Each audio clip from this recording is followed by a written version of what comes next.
the New World Order is in part a challenge to keep the dangers of disorder at bay.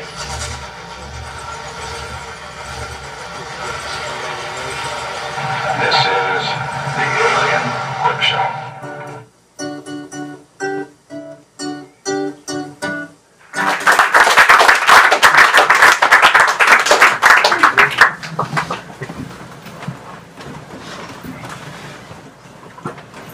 Setting. First of all, I'm Chris Carter. This is Duane. I'd like to say thanks everybody for coming. Appreciate the celebration of the videos that we made. A little bit of history. Mike and I have worked at GNS Skateboards. And we made a video in 1989 called Footage that kind of set the stage. Great video. So if you watch Footage, you can see a lot of the elements that ended up in here, a little milder. GNS was a Christ-centered company, so we couldn't really do everything we wanted. Mike and Neil Wendrew. I'm Chris. I was always more the business guy. Certainly helped a lot with this video, but Mike and Neil were the true creative visionaries behind most of the content in there. I helped film a lot of it. I was a team guy, so we spent a lot of time with these guys. But anyway, Footage sort of set the stage for this. We quit GNS and we started Alien Workshop in the fall of '90, and this released late summer, early fall of '91. It was filmed entirely on digital high-8, which was a big deal. That was new technology at the time. And then regular, just 8mm videotape. And there's a ton of Super 8, and there's some 16 in there. And you see a lot of. There's no computer, so we didn't digitize, and nothing was scanned into a computer. Tapes weren't entered in a computer. It was all cut on this Sony high-8 dubbing deck, where you put a tape in part A, and you put the master in B, and then you set the time code, and then you run the tape, and that's how you. So it's back-to-back splicing the whole way, and you can't go back and fix it if you fuck something up, pardon the language. But so it just has to go in synchronicity, and it took forever to do. And we started the company on a very low budget. We didn't have a lot of money. The whole video was super low budget. So the first part, the little ethnic song, the very beginning by Jay Mascis, we spent a week editing that part alone because all the stuff had to be created. We were filming that stuff, Mike and Neil filmed stuff off the screen and little props, and we spent a week editing that part. And I was like, guys, we can't afford to rent this machine for 2 weeks. And they were like, we have to. It's got to be rad. So we went back, I used my credit card to rent it for the second week. And then we edited the rest of it in the second week, a lot of all-nighters. But anyway, that's sort of my background. Getting the intro, that took 50% of the editing time of the whole video. So the rest of the video was, equal time as that. And I remember being in Europe. Rob and I were in Europe at the time, doing contests. It was right when we turned pro, and I remember hearing about the little ethnic song, cutting it to the clips, to the cues of the music, and like Chris was saying, like you fuck that up and you're 4 minutes into the song, it's not right, you're fucked. So. You have to lay the audio down first, then go back and edit over the top of the audio. And there's so many notes in the song, we're trying to hit all the notes and synchronize it, so that was a real effort. And Jay made the song. Neil's friends with Jay, and we all became friends with him, and he made the song just for the video, sent it to us like, yeah, something good like. So we were real honored that he would do that. We all wanted to make it the best possible, so we'd be stoked. And I was a huge Dinosaur fan before I was even on GNS. So the fact that like this was happening was like this weird like synchronicity that was like it was fucking amazing. It was super stoked. So you guys had the Alien video come about? Oh, we had a bunch of new young guys, Rob, Duane, Scott, Bo, and Thomas, and John Pryor. We needed to make a video. The company had started, and really the only way to communicate more about your team was to make a video at the time. That was the biggest marketing thing you could do, so we just had to make a video. But like I said, we just made the Footage video, so we wanted to make the Alien video our own way and show the team. All these young guys were turning pro and stuff, so just. Duane, what are you wearing on your head in the bathtub with Bernie and Footage? I think I was telling my wife about that the other day. Like, I've always been a fucking weirdo, honey. Started when I was like 15. Oh, we were at a contest. I was telling this story the other night. We were in Tempe? No. Phoenix. We were in Phoenix. It was the NSA. So NSA, people don't know, National Skateboard Association. Tony Hawk's dad, Frank Hawk, he started that. And this was the finals, so you had to like qualify in your district, which there was 6 districts in the United States, and then once you qualified for your district, then you went to the regionals, which is then like the West, Central, and East, and then you qualify for that, you go to the finals. That was at the finals. We were at the contest, and we went back to the hotel room, and Mike Hill bought an Ernie doll, an Ernie puppet from the swap meet. There was always a fucking swap meet. Remember, like, it was in Reno. There was like a state fair. There was always weird shit that surrounded it. I had a contest in the low budget parts of Yeah. town. So he bought this thing, and we went back to the hotel, and I put a shower cap on my head. I have no fucking idea why. I wasn't taking a shower, and I just started playing with the puppet. It was in the corner, and it was Rob and Mike, and they were just like, "What the fuck is wrong with you?" And I was just like, just being a goofball, talking to the puppet, and they just lost it. All for the best. The project, was it something you were scared to, like, or not scared, but was it like when it was finished, because it's such a challenge to like the normal concept of the skate video, even by then, I feel like that was something you were scared, like, you don't know how people are going to take it, or did you know it was something so that was special, you know, and it's going to be taken as I think both equally. Like, you make videos. Josh Stewart, by the way. He filmed a lot of stuff for our other videos that we made over the years. So he, I think that we were afraid to release it. You're never done, right? The only reason you're done is because, well, we were out of money. But I think part of it, we thought the skateboarding was great, but then the rest of it, we all loved it, but we didn't know how people would embrace it. But part of us didn't really care. We were like, this is what it is, this is what the company's sort of vision. And again, I'm speaking my thoughts on not everybody's, but it was, I think we thought it would be cool, but a lot of people didn't like it. You know, it was highly criticized after it was released. People were like, there's not enough skating, what the fuck is that? I think it was right after Hocus Pocus with the Asia video, which was like gnarly trick after gnarly trick, just boom, boom, boom, and this came out, and like, this is bullshit. There's no rapping. Well, it's time that was happening in skating, so it was just, again, I think mixed feelings, Josh. I was a business guy, so I was like, this thing's got to sell. We need to help sell decks, so I had that goal in mind. But also, we just wanted to do something totally unique. I think was the real everybody's goal, including the team. They were on board with it too. They were stoked on the whole. This whole idea surround it kind of embodies this how the workshop came about and how we viewed it as like 16-year-old kids, right? So it was like. You met at, what was it? Was it Denny's in between Los Angeles and San Diego? Mm-hmm. You, Hill, and Blender, right? Mm-hmm. To come up with the workshop. And then, like, it was so fitting that when I was flown out, Rob and I were flown out to California to be told about the concept of the workshop, we went to fucking Denny's. Yeah. I think it was, like, planned that way. And the original workshop logo, the one that's, like, shaped as the A and the W?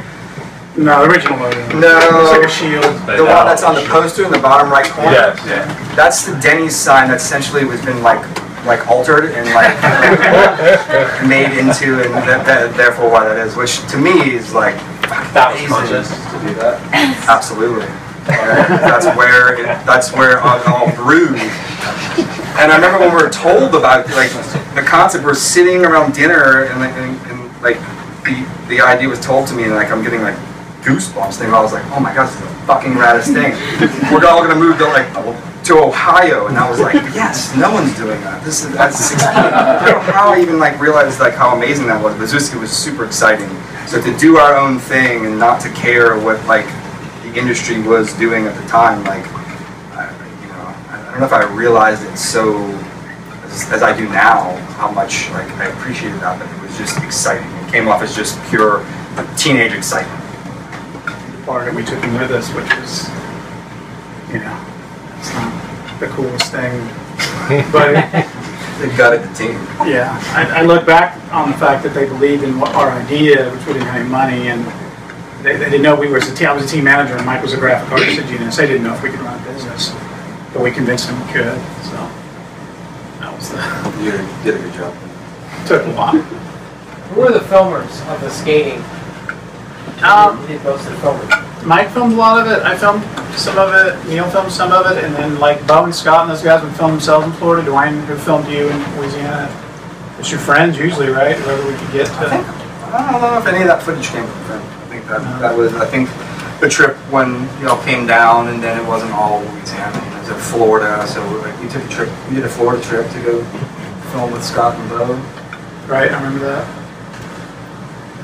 Well, it sounds like we didn't miss the filming. I know we bought a camera and sent it to Bo and Scott at some point to film, but that may have been after that. But I'm not sure. Cameras were scarce back then. They were expensive. So. Was there any stock footage? What about the rest of the non-skating parts? Where that came from? All over the place. No stock footage. You filmed it yourself, all of it. Some of it looks like it's from the 50s or something. These little Some of the home movie stuff. Yeah, some of the home movie stuff. But they probably did they reshoot that? Like probably filmed it off screen. Yeah, he's from who knows? Like they would find them. Thrift store. I mean, there was all like the part midway in my point. There's a Vietnamese guy talking about Louisiana. Like Neil was in Blender was in. I think it was in California, which is there's so many things that happen that are just so randomly like perfect. I don't remember how to put that, but Neil found this tape on the side of the road. It was about this. It was this guy talking about there's a large Vietnamese population in New Orleans that's happened out during the Vietnam War, and it was this guy's experience of going to Louisiana, and like he happened to have it and use it for my part, which is such a like weird. So there's a lot of found. So if it wasn't original, it was found, thrift stores and whatnot. But there was no iStock back then, right? We bought a bunch of Super 8 cameras in thrift stores, and we would try to find Super 8 film wherever we could. And everybody had Super 8 camera armed and ready to go to film something if you saw something that you thought would be interesting or cool. And there's tons of stuff we didn't use, obviously, but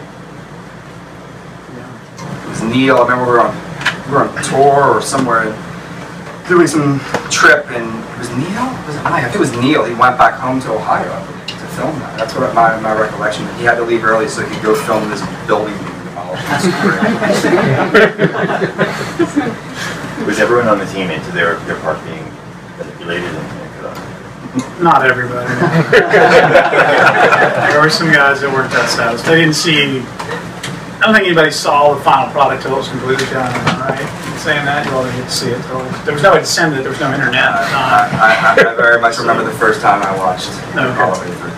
So yes, and most people were, but some people were not. But I never made a video where everybody was happy with their video part. To speak to that a little bit more.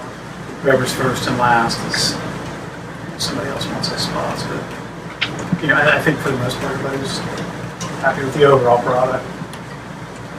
The music was really good, and Neil Blender gets the credit for being the music director. In fact, all the stuff he plays on and sound bites that he had, various things, stuff he would record just for it. The Preacher, where the horses walk, and he recorded that in New Orleans just with literally an analog battery-powered tape recorder, and then he put music to it. So a lot of really neat stuff. The music was all pretty much Neil's doing. His idea of what to use, and Mike had a lot of input on that too. So I think that's a special part of the film is the music ties so well to the imagery. I think you remember a song better if you can put an image to the song, and you remember the image better if you can put music to the image. So those are two key ingredients for me when I watch anything. The music is a very important part to me in creating the emotion. I think this video did an amazing job of that. How did he get all the music? Did he reach out to the bands? He already knew. He did a lot of it. He was in bands. He was in other bands. Yeah, he reached out to the bands. I think that the Painting song was just a find. I don't know where it came from. Yeah, no one could contact him. I remember that. None of us knew the Paintings, but it was just. I remember them not getting paid. Somehow I remember that because there was no money to pay them. As long as we get credited. Like I said, we knew Jay from Dinosaur, and he said he used the music. He was cool with it. And Neil did a lot of stuff himself.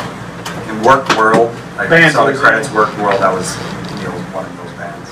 Is that the connection to like Speed Freaks and stuff? Was there certain things with Speed Freaks, with Dinosaur Jr. and just Asian guys? They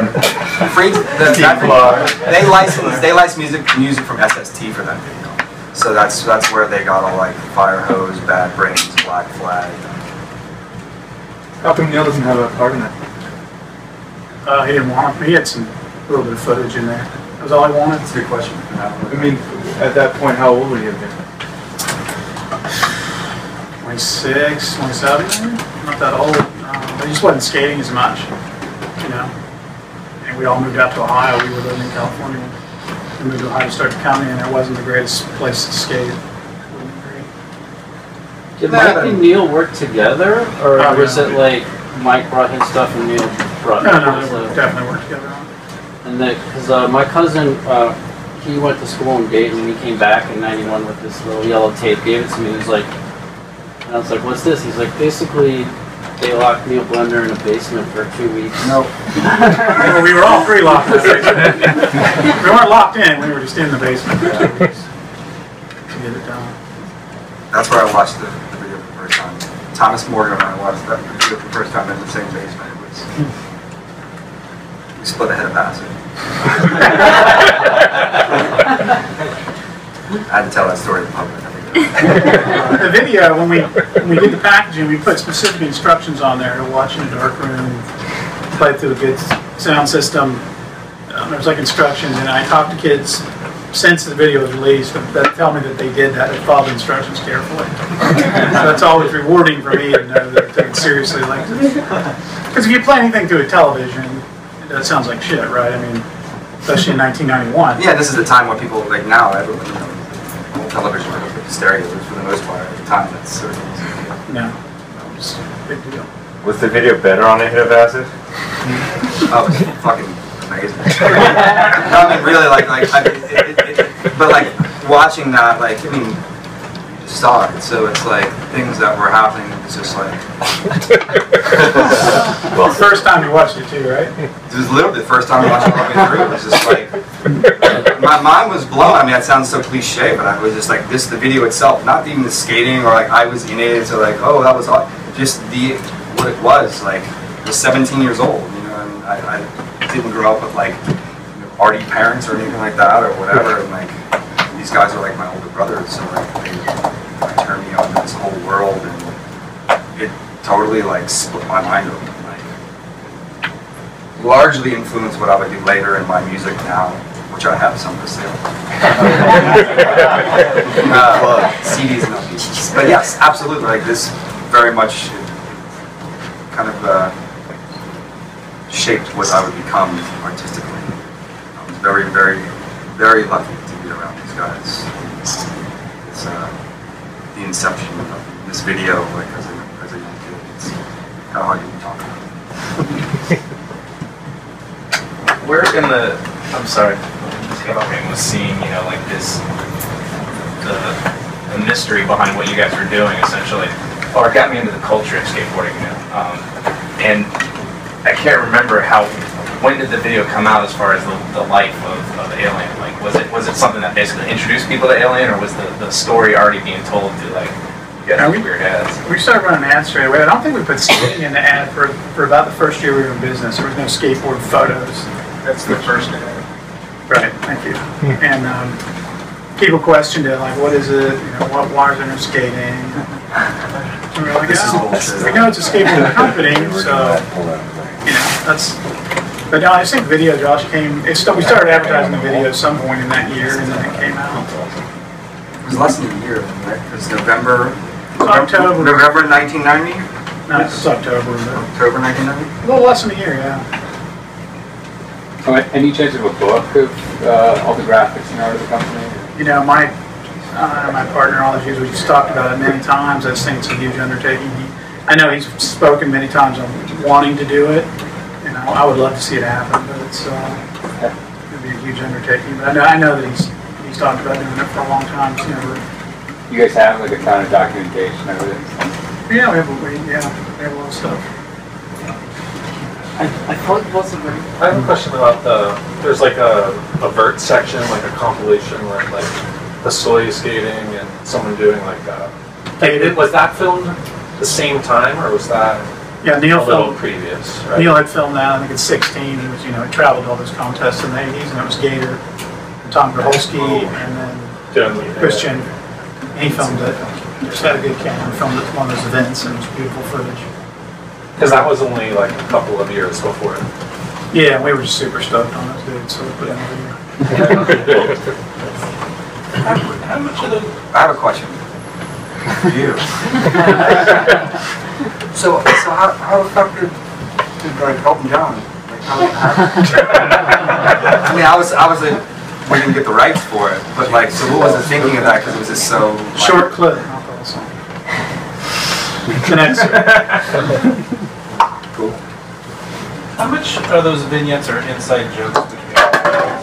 As far as, I mean, even in the editing, as far as like Barry Zarisky when somebody slams, and even like the Mike Smith on the schools are hot and all that. How much of that is just you guys fucking around with each other? Oh, you know, I spent a lot of time with Barry, and Neil knew Barry, so we just wanted to put him in the video because he's Barry. You have to know him to understand it. And then Neil's great friends with Mike. And he had that audio. Again, Neil had a lot of these audio snippets, and then he would pull them out and listen to them, and they would come up with an idea. Although it was disconnected and made no real sense, there's incongruity in the whole video if you watch it. Is it just like a series of inside jokes though with you guys? I don't know if they're jokes or just something that we thought would be cool to put in a video. Mike Smith's red. But I mean, would you say there was a lot of the time it was like Blender's humor and just like all the humor was a lot of humor. I think you stuck. I mean, not like a lot of taking serious, like even like doing like serious work. Yeah, I'm just being stoked on it. Yeah, trying to do something with it and put it in there. Yeah, it's borderline ridiculous at times, but I don't remember laughing. You know, so I just remember watching it and questioning it me personally sometimes. Like, really? When it was distributed at the time, like, how would someone see it in '91? We sold them to skateboard distributors and shops all over the world. That was our business. We remember selling decks and t-shirts and wheels. So just do buy it from specialty skateboard shops. That was actually an original copy of the tape, which boggled my mind when I walked in here. You can watch it on YouTube. It's out there. You can get DVDs of it now. We never released it on DVD. We never released it again after its initial run of probably, I'd say probably 6-7 years maybe. We stopped selling it. How many copies were I don't know. I really don't know. It's kind of thing about it. What happened after Memory Screen? As far as like what you wanted to do? We just kept making more skate videos. They were never as crazy as that one. The next one's called Time Code, which was so good. You know, it was good. Great video. But how did you push off Alien in the sense after, you know, what? I just don't think we had the time. We were busy now. We're running a business. We're trying to make products, and we didn't have the time. Business was tiny at the time we did this, so it was all of our focus and effort. Mm-hmm. So then we hired Joe Castrucci around 2000. We started Habitat. He got worked for us a couple years before that, and then he worked on photosynthesis, which was the next really well-developed Habitat video, Alien Workshop video, I believe.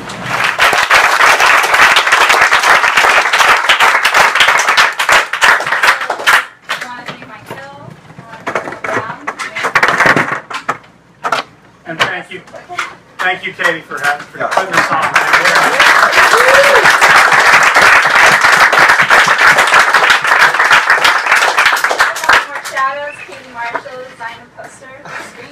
Thank you. And Daniel Burgos designed a trailer. We're all volunteers at Spectacle and have screenings every night. Thanks to Chris Grasso's not here, but his tape it was. Yeah. And that's it. Duane has records for sale here, so please take a look when you go out. I'll leave an autograph. Skateboard style.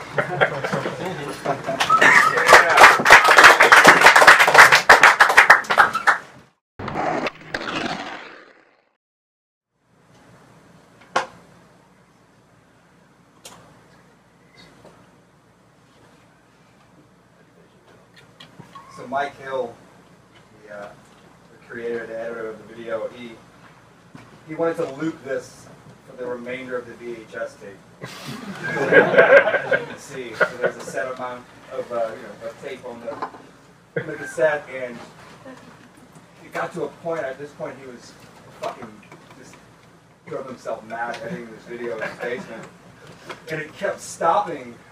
At one point, there was more tape left. But it just kept fucking stopping, and that drove him crazy. So I think he tried for, I don't know, a day, And then he just stopped and said, well, fuck, it's finished, and that's it.